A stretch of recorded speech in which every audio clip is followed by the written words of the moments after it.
दिल्ली के शराब घोटाले में मुख्यमंत्री अरविंद केजरीवाल की गिरफ्तारी के बाद उनकी पत्नी सुनीता का पहला बयान सामने आया है, जिसमें वह बीजेपी के खिलाफ मोर्चा खोलती नजर आ रही हैं। उन्होंने केजरीवाल की गिरफ्तारी पर चुप्पी तोड़ते हुए सोशल मीडिया प्लेटफॉर्म एक्स पर बीजेपी और प्रधानमंत्री नरेंद्र मोदी के खिलाफ जोरदार हमला बोला है। उन्होंने प्रधानमंत्री नरेंद्र मोदी पर आरोप लगाते हुए कहा है कि उन्होंने सत्ता के अहंकार में अरविंद केजरीवाल को गिरफ्तार कराया है।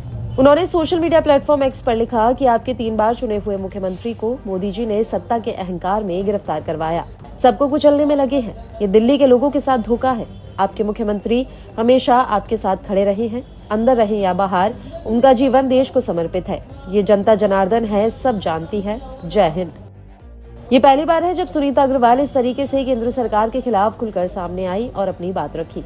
इससे पहले उन्हें केवल अरविंद केजरीवाल और पार्टी के अन्य नेताओं के विचारों को ही आगे रखते हुए देखा गया है। ऐसे में अब केजरीवाल की गिरफ्तारी के बाद उनके इस बयान के कई मायने निकाले जा रहे हैं। दरअसल इस बात की काफी समय से चर्चा थी कि अगर केजरीवाल के खिलाफ ईडी कोई कार्रवाई करती है तो उनकी पत्नी दिल्ली सरकार या पार्टी की कमान संभाल सकती है। हालांकि पार्टी की ओर से इस बारे में कुछ भी कहा नहीं गया। उधर केजरीवाल की गिरफ्तारी के बाद भी दिल्ली सरकार के नेतृत्व पर संकट पैदा हुआ तो सबसे पहले सुनीता का नाम ही उनके विकल्प के तौर पर सामने आया। अभी आपके सामने एक योग्य नेता उतारने की चुनौती है जो केजरीवाल की गैरहाजिरी में दिल्ली में पार्टी और सरकार दोनों को संभाल सके। हालांकि आम आदमी पार्टी नेतृत्व के लिए एक ऐसा नाम ढूंढ पाना वास्तव में एक बड़ा काम है जो 2012 में पार्टी की स्थापना के बाद से पार्टी के संयोजक और 3 बार के दिल्ली के मुख्यमंत्री रहे केजरीवाल के कद के करीब आता हो। पार्टी के लिए विकल्प काफी सीमित है। आम आदमी पार्टी के लिए केजरीवाल का रिप्लेसमेंट जल्द तलाशना और भी अधिक महत्वपूर्ण हो जाता है, क्योंकि आम आदमी पार्टी दिल्ली, पंजाब, गुजरात, असम और हरियाणा में लोकसभा चुनाव लड़ने की तैयारी कर रही है,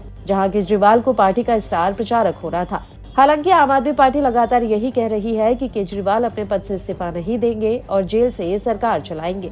नहीं, आज प्रश्न इंडिया अलायंस का, अरविंद केजरीवाल जी अकेले का या एक आम आदमी पार्टी का नहीं है। आज देश के सामने प्रजातंत्र और व्यवस्थाओं का है। इलेक्शन कमीशन की जिम्मेदारी क्या होती है? इलेक्शन कमीशन कोड लगने के बाद आपको भी मालूम है कि सारे जितने ऑफिसर्स, ब्यूरोक्रेसी होती है, सीधे रिस्पॉन्सिबल होते हैं इलेक्शन कमीशन को।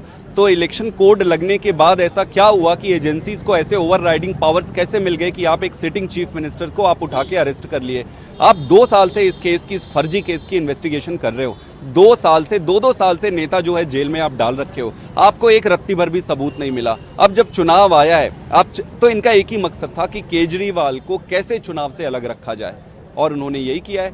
ईडी आज अपना जो भी मान सम्मान था खो चुकी है, और जिस तरीके से ये काम कर रही है, सारे इनके ऑर्डर भारतीय जनता पार्टी के हेड ऑफिस से आते हैं।